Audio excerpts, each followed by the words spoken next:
معمولات ہیں اس کے حوالے سے اعلیٰ حضرت نے بڑی تفصیل سے بات کی ہے۔ معمولات ہمارے آراس کے ہیں، قبور پہ حاضری کے ہیں اور دیگر امور کے، بلکہ قبور کی حاضری کے حوالے سے اعلیٰ حضرت نے کتنا واضح اور دو ٹوک موقف بیان فرمایا کہ زیارت قبور بالاتفاق جائز ہے، اس میں کوئی دوسری رائے نہیں ہے۔ قبروں کی زیارت کے لیے حضور نے خود حکم دیا، فرمایا کہ کنت نہیتکم عن زیارت القبور فزوروها، میں تمہیں قبروں پر جانے سے روکا کرتا تھا۔ ایک زمانہ تھا حضور نے منع کیا کیونکہ اس وقت مشرکین کی قبریں تھیں۔ پھر اس کے بعد جب جنت البقیع بنی اور اس طرح مختلف جگہوں پہ مسلمانوں کی قبریں بنی تو پھر حکم دے دیا، کیوں؟ لِأَنَّهَا تُذَكِّرُ الْآخِرَةَ، اس لیے قبریں آخرت کی یاد دلاتی ہیں۔ تو قبروں کی زیارت بالاتفاق جائز ہے، لیکن اس کے اندر یہ فرق کر دیا کہ یہ مردوں کے لیے جائز ہے، عورتوں کے لیے حضور علیہ السلام کی قبر انور کی حاضری حضور کی شفاعت کا سبب و ذریعہ ہے۔ اس کے علاوہ حضور علیہ السلام کا فرمان ہے لعن رسول اللہ زوارات القبور، قبروں پر جانے والی عورتوں پہ رسول اللہ نے لعنت کی ہے۔ اور اس پر علماء نے لکھا ہے کہ جو فزوروہا کی اجازت ہے، کیا اس میں عورتیں شامل ہیں یا نہیں شامل؟ تو ایک کثیر طبقہ کہتا ہے کہ عورتیں شامل نہیں ہیں، اور جو ان کو شامل مانتا ہے اس کو بھی شرائط سے مانتا ہے۔ ایک تو محرم کے ساتھ جائیں، دوسرا وہاں اختلاط مرد و زن نہ ہو، اور تیسری شرط یہ ہے کہ عورتیں جزا فضا نہ کریں، واویلا نہ کریں، جس طرح عورتوں کے اندر جو ہے وہ صبر کی کمی ہوتی ہے مردوں کی نسبت۔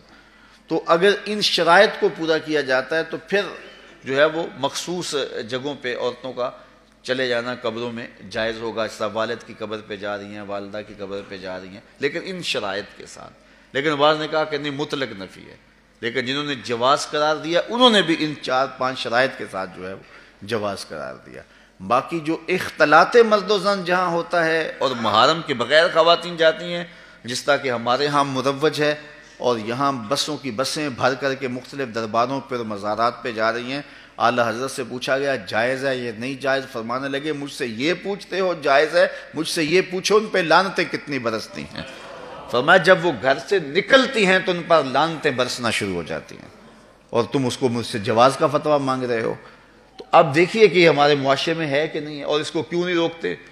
اس لیے کہ وہ کہتے ہیں اگر عورتیں نہیں آئے گی تو بابے کا گلہ کون بھرے گا، اس لیے کہ پیسے تو عورتیں ڈالتی ہیں، اس لیے وہ کہتے ہیں کہ ٹھیک ہے، اور اس کے لیے آنکھیں موند لیتے ہیں، بند کر لیتے ہیں۔ ضرورت ہے کہ عورتوں کو مزارات پہ حاضر ہونے سے منع کیا جائے، وہ گھر کے اندر رہیں، اور اگر وہ جانا چاہتی ہیں تو یہ شرائط ہیں جو ہمارے علماء نے دی، اور ان شرائط پر پورا اترنا اتنا آسان نہیں ہے۔ اسی طرح اللہ نے فرمایا کہ جو ہے وہ زیارت قبور بالاتفاق جائز ہے۔ عورتوں کی جو بات ہے وہ آپ نے بیان فرما دی۔ دوسری بات فرمائی سجدہ قبور اور طواف قبور بالاتفاق حرام ہے، اس میں کوئی دوسری رائے نہیں ہے۔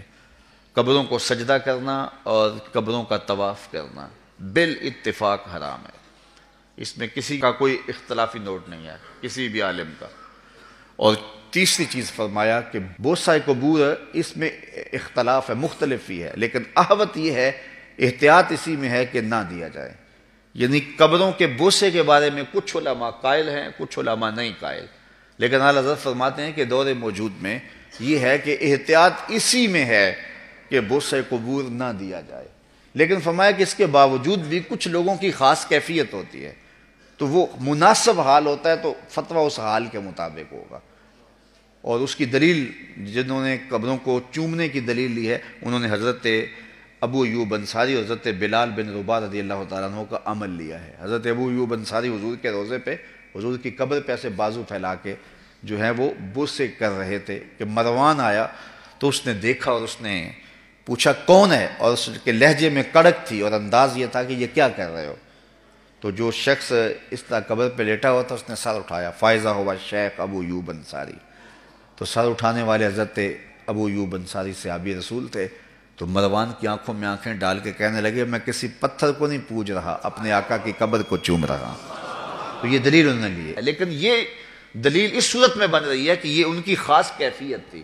تو اگر باپ کی قبر پہ، ماں کی قبر پہ بندہ جاتا ہے اور اس طرح بے خودی کی کیفیت ہو جاتی ہے تو وہاں اگر چوم لے تو حرج نہیں ہوگا، لیکن عمومی طور پہ اعلیٰ حضرت نے جو موقف دیا ہے کہ وہ مزارات پہ جائیں تو احوط یہ ہے کہ بوسہ نہ دیا جائے، چونکہ بوسہ دینے کے لیے آپ کو نیچے جھکنا پڑے گا، اور آپ بوسہ دے رہے ہوں گے تو کسی کو یہ گمان ہو سکتا ہے کہ یہ سجدہ کر رہا ہے، لہٰذا کسی کو بدگمانی سے بھی بچانا لازم اور ضروری ہے۔